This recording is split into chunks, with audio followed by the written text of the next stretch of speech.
9. So we have some white nationalists here, some groups, that are flying under the radar, going to these independent gyms, and they're creating what they call an active club, and they're preparing for, wait for it, a race war in Ontario. Take a look. White nationalist groups in Canada are coming out of the shadows.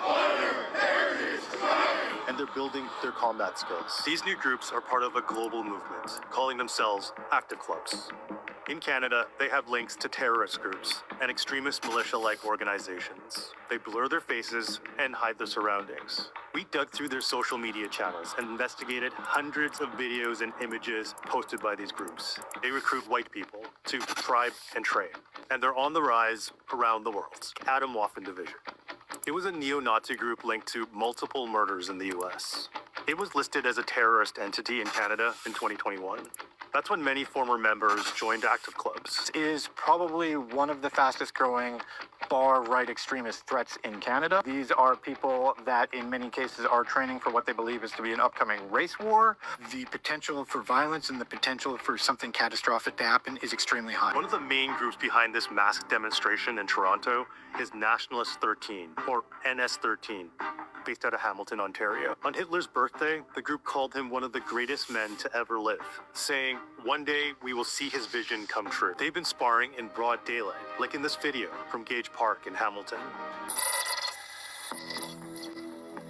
A group that's on the radar of Canadian law enforcement, which considers them an extremist militia-like organization. Second Sons also posted a photo that they say is from Hamilton. But that's not accurate. This photo is actually from Niagara, from this Brazilian jiu-jitsu gym, Niagara BJJ Well.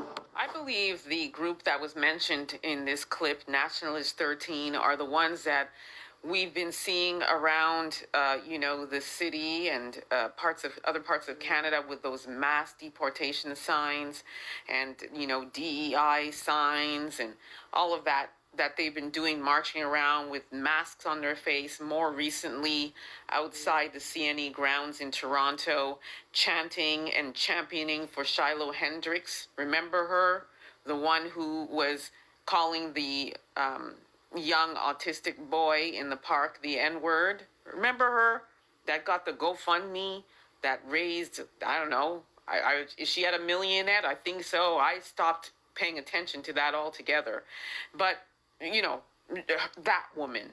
And so this group was outside chanting Shiloh Hendricks did nothing wrong. I believe that's Nationalist 13.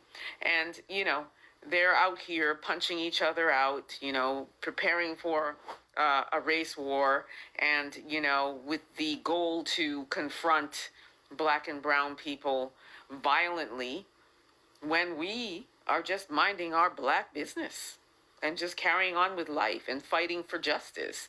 And they are in the woods somewhere or in some gym, as I said, punching each other out and training for combat for a fake news race war, when really it's just delusion, because really and truly, let's talk about what this is. Let's just talk about what this is, family.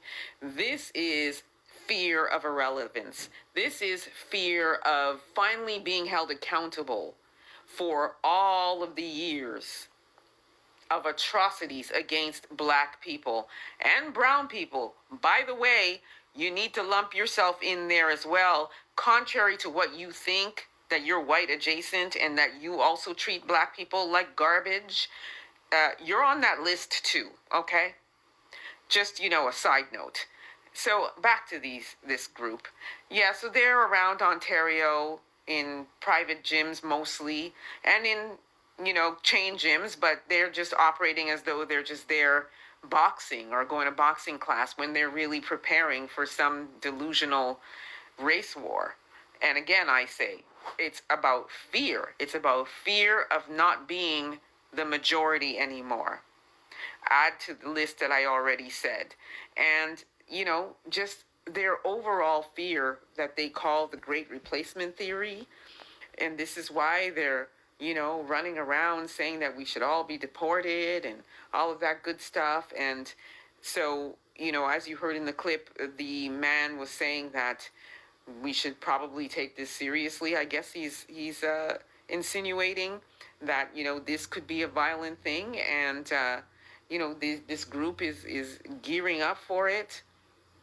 While you're doing all of that, we're just going to continue to live our Black lives.